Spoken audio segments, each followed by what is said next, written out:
Okay, time for another episode of Survival Stuff with Indiana Jim. Indiana Jim because Indiana Jones was taken. My name is James C. Jones. I also thought that James C. Jones is a little bit pretentious for an informal kind of program. So I'm gonna call myself Indiana Jim for this thing that we're doing here. I am the founder of Live Free USA. I'm the author of several books by Skyhorse Publishing, including Advanced Survival, Total Survival, 150 Survival Secrets, and most recently, the ultimate book of survival gear, which we're going to be talking about some gear. Now, sometimes when we talk about survival stuff, it's actually going to be more mental stuff or skill stuff, but for at least this several episodes, we're actually going to talk about stuff, in other words, items and pieces of gear and equipment. Shortly after I wrote the book, or actually while I was working on the book, I also wrote an article for Live Free's newsletter, which is American Survivor. When I wrote that article, I entitled it Best in Class Survival Gear. And we're going to talk about best in class. Now, in the book, there's 32 classes of gear that I talk about, and items and supplies. The article covered just a handful of things that were really critical and that I could really identify, yes, this is the best item in this class. So we're going to talk about that in a little more detail in a couple of minutes. I did want to introduce you to Live Free USA. Our mission is to advance survival education and family preparedness and general self-reliance. So we're organized in 1968, so we are the oldest survival organization in the country by far. We've been doing all kinds of events. We have chapters. Membership is $20 or $50 for 3 years, and included in that is a subscription to the newsletter. In fact, if you subscribe online, you can actually download like 70 copies of this newsletter. If you want, we will also mail you every other month. We'll mail you the latest newsletter, and that's at the Live Free USA website, which is at americansurvivor.org, because the internet hadn't been developed back when we started out. So Live Free is sort of a ubiquitous common name. It's all misused and misunderstood. So we decided to call our website is actually americansurvivor.org.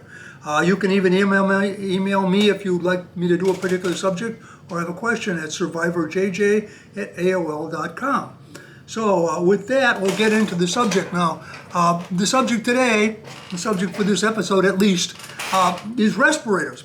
Now, respirators is usually a totally overlooked subject in survival books and survival classes because everything, oh, I gotta rub 2 sticks together, I gotta make a fire, I gotta build a lean-to shelter, I gotta purify water somehow, and somehow in all of that, clean air was left off of the agenda, and that's a shame. In all of my books, I cover respiratory protection because we need respiratory protection in a whole lot of survival scenarios. Even in the outdoors, for instance, a respirator will recycle your warm air and prevent hypothermia. So I even put it in your outdoor survival kits because your lung area is a surface area. I'll mention this again probably.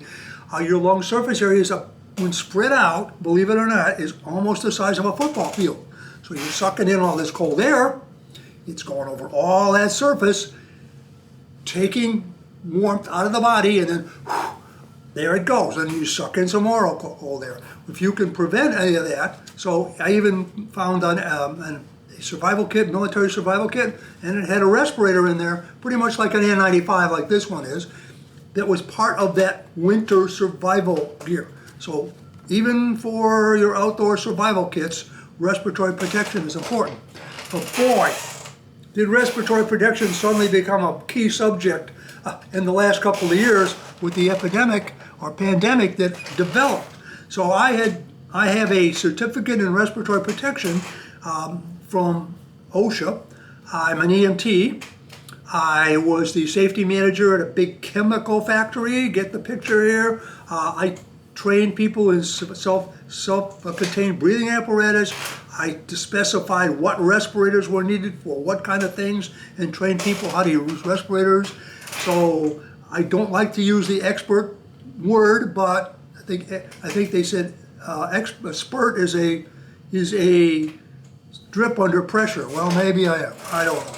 But anyhow, expert, I'm pretty close to an expert. And boy, when this epidemic broke out, there was all kinds of people talking about, oh, you got to wear this doesn't work, you need to wear that, maybe you can use this, and had no training or knowledge whatsoever. But since most people had never read one of my books about specifying respiratory protection, they were lost. So they just, if 6 people walk in a room and 5 people say they don't know what to do, and one of them says, let's turn around 6 times and yell at the moon, that'll solve the problem. Then that's what everybody will do, because people want an answer. So there were a lot of answers out there that didn't make any sense at all regarding respiratory protection, the need for it, or what worked or what didn't work.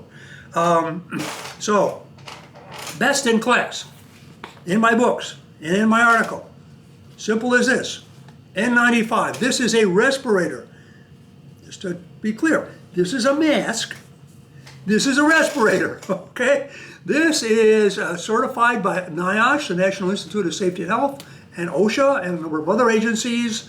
It has been tested and proven to stop 95% of dust, mist, and particulates that are coming in. And of course, the first argument we heard was, yes, well, but pathogens, they're much smaller. They'll go right through the mask. No, they won't, because they stuck to mist. They're stuck to dust particles and particles, so they can't get through. And if you don't believe these work, well, then all the Chinese and all the people in China, when the SARS epidemic broke out, all the other epidemics broke out, they must have been crazy, because they all wore these. Okay. The medical profession, I guess they don't know what they're doing, because they all wear these. Okay.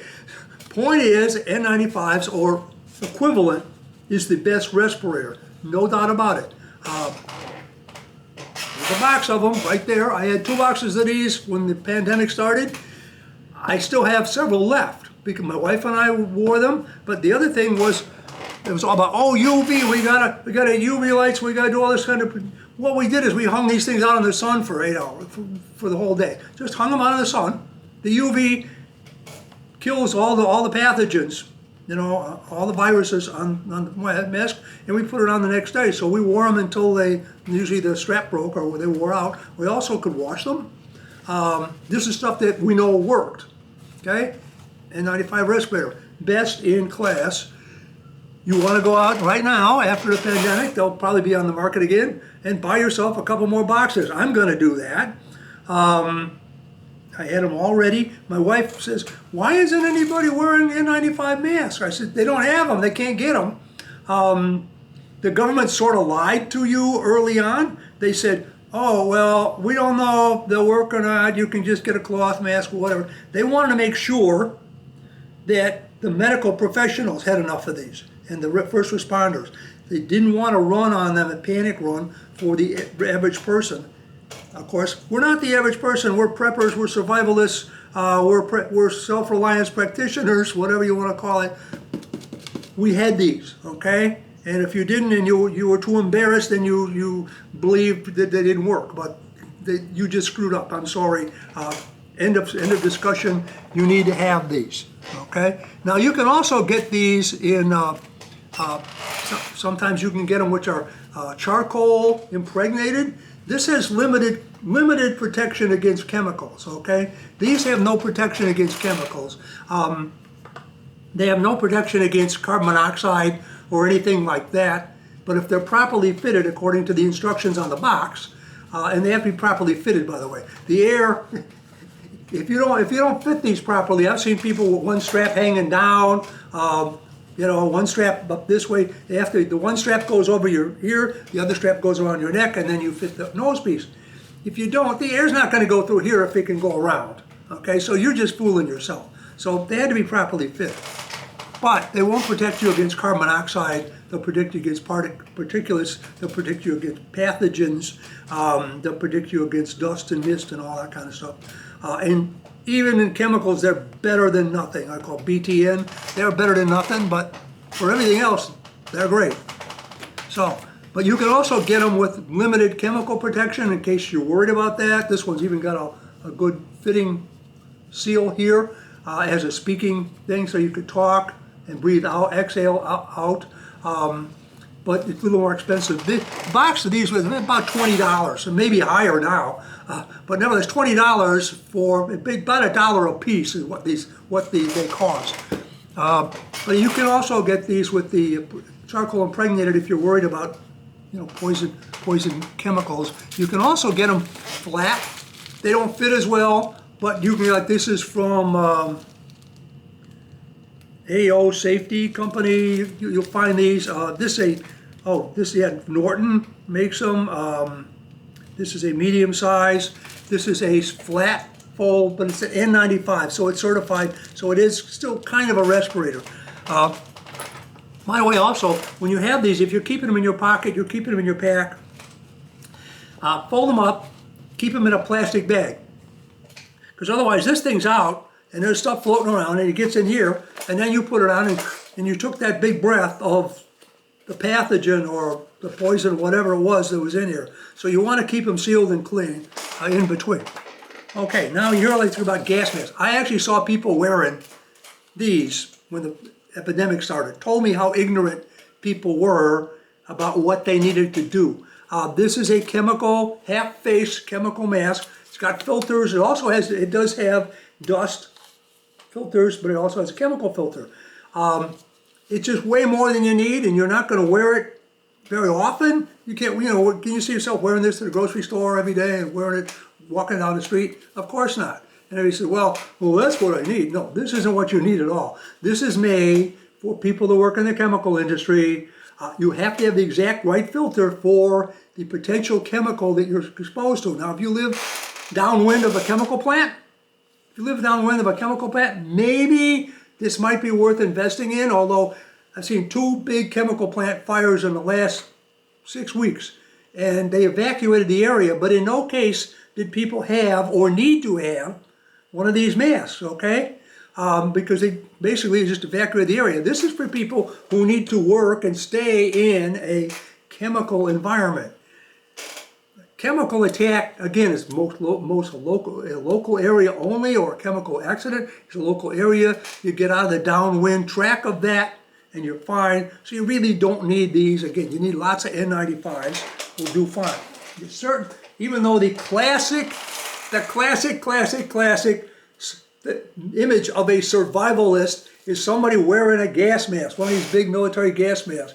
And these things are out there for anywhere from 20 to 50 bucks. They're big, heavy, clunky things. You got to learn to fit them properly. You got to practice donning them properly. The filters are usually good against most chemical, military chemicals, but they still may not be good against all the chemicals. They'll certainly stop COVID-19 or anything else that's out there. But really, again, you don't really need this. You don't need something this clunky. If you do live downwind of a chemical plant, you might want to look up, invest from J.J. Keller a copy of the Emergency Response Guidebook. Every fire engine, and all response people always have these because it tells them every single thing they need to know about once they get the number off that chemical, the UN number off the chemical or the name. They can look up and it'll tell you exactly what you need to do to protect yourself, first aid, fight a fire, respiratory protection, everything you need to know. And yeah, you might, if you've got a chemical plant 2 blocks away, yeah, especially upwind, downwind, yeah, you might want to know more about those chemicals. But otherwise, you don't really need a gas mask. But these protect you against all kinds of things that are out there, including, like I said, very cold air, dust. We've seen these buildings coming down. We've seen these explosions. 9/11, we saw all these people with this big cloud of dust. Yes, again, this is something you need. You don't want to, be breathing in the kind of toxic materials that are all in these dust clouds, and it happens. Tornadoes carry a lot of stuff. So for all kinds of emergency responses, this is something that you want to have. Now I mentioned this is a respirator and this is a mask. So what's the difference? Well, this is a pretty good mask. A mask, some of the statistics show that this is 60% protection. And if it's worn properly, definitely, if this is all you can get, put it on. Better than nothing is always better than nothing. This is about, supposedly, especially some of them have a pocket where you can actually put a little filter in here. They're about 60% effective. And when you're talking about something like COVID-19, which was, even now we're learning that even if you had it and it went away, 2 months later, 6 months later, a year later, you're having, your kidneys are failing, your thyroid problems, your heart problems, even brain problems, all kinds of things. You did not want to get COVID-19. It just wasn't, wasn't what you wanted to get. I don't understand why anybody would take any kind of risk. This is pretty good, but it's a mask. It's not a respirator. By the way, I recommend everybody have bandanas. I carry one, preferably two. It's old school, old fashioned, but even this was better.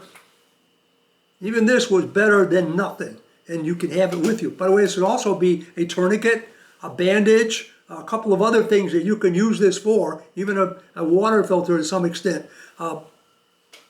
Bandanas, I always carry one. A lot of people were wearing these. This is a surgical mask, okay? This mask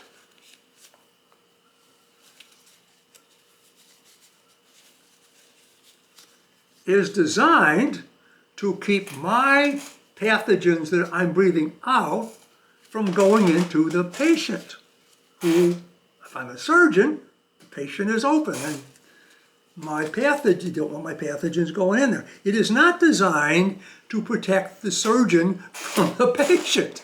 Okay, we're in a sterile room, in a sterile environment. The patient's unconscious, probably got a respirator on. So why am I wearing this? I'm wearing this so that my respirations and the pathogens carried in my respirations won't go into the patient and start an infection. It's really not designed to protect you from what's outside. It's better than nothing, okay? It's better than nothing. Now, I also heard people say, well, you wear that, blah, blah, blah. You can still get infected through your eyes. Well, that's true. As an EMT, we usually wear safety glasses or goggles and this, but we're right up close to the patient, and the patient is obviously already sick, may have any number of pathogens, and if they cough or spit or yell, we can get that, and then we might get it in our eyes. Now, eyes are, a couple square inches of space? A couple square inches of space. Yes, you might get it there, and you might get an infection. There might be some pathogens there to take. But, as I mentioned earlier, when you breathe in, you're breathing air in that's going over a surface area the size of a football field. Now, if there's any pathogens in there, they're going to find somewhere to anchor, okay? And then you're breathing it out, and you're breathing another batch of air in over that size of a football field. So the chances of getting it through your eyes is 100 times less than the chances of you getting it through respirations. The bottom line here is don't breathe nothing bad, okay? Don't breathe any dusts, don't breathe any toxins, don't breathe any toxic vapors, don't breathe in any pathogens or, viruses whatsoever. Don't breathe in any really cold air if you can avoid it. N95 respirators. So simple as that, nothing complicated, best in class N95 respirators. Stock up on them because whether you realize it or not, mathematically, the chances of another epidemic, which by the way, again, in my books and my articles, I said all the scientists said it was inevitable there would be a pandemic. And everybody's, we're going to build a fire in the woods, we're going to have a nuclear war, we're going to run out with our backpacks and all that. And I'm like, way more chance there's be a pandemic. You got all these people, huge overpopulation in the world, people traveling all over the place, people probably experimenting in labs with things they shouldn't be experimenting with, new diseases popping up from interfaces with animals, all kinds of things going on. And now those are going to go boom, boom, boom to all these people, and these people are going to travel all over the world, and all you got to have is one that, like COVID, that doesn't show up for 2 or 3 weeks after people have spread it, and you're going to have a pandemic. Of course, since you had one pandemic, what are the chances they're going to have another one the next year? Exactly the same as they were the year before. It's just like the lottery, where you certain number wins, and the chances of that same number coming up the next day are exactly the same as they were the day before. Okay, so the chances of another pandemic, we should have just learned that, is that we want to think otherwise. We want to think, no, it can't happen again. But in reality, it's just as likely to happen again. We just proved that it can happen. So, and there's all kinds of other bad things happening. Oh, by the way, including, we talked about nuclear war, this will also filter out all radioactive particles. You don't want to breathe in fallout dust, even from a dirty bomb or anything like that. Again, thing works for that too. So, anyhow, yes, you want to stock up on these and prepare for the next pandemic. And now I think I've sold these to everybody that this is something you need to have. They work well. My wife and I wore them all through the pandemic. We wore them carefully. We went everywhere we wanted to go. We didn't stay home very much. We went where we wanted to go. And we didn't catch it for a whole period. And most people shouldn't have caught it either. We had some people that they wore it, they did, and they were very careful for a while, and then they went to a party for their kids or something else, they took it off. Next day they had COVID. So again, respiratory protection, N95, respirators are your best protection. Masks are okay though. Anything is better than nothing. So until next time, this is Indiana Jim for Life and Freedom, signing off. Stay safe.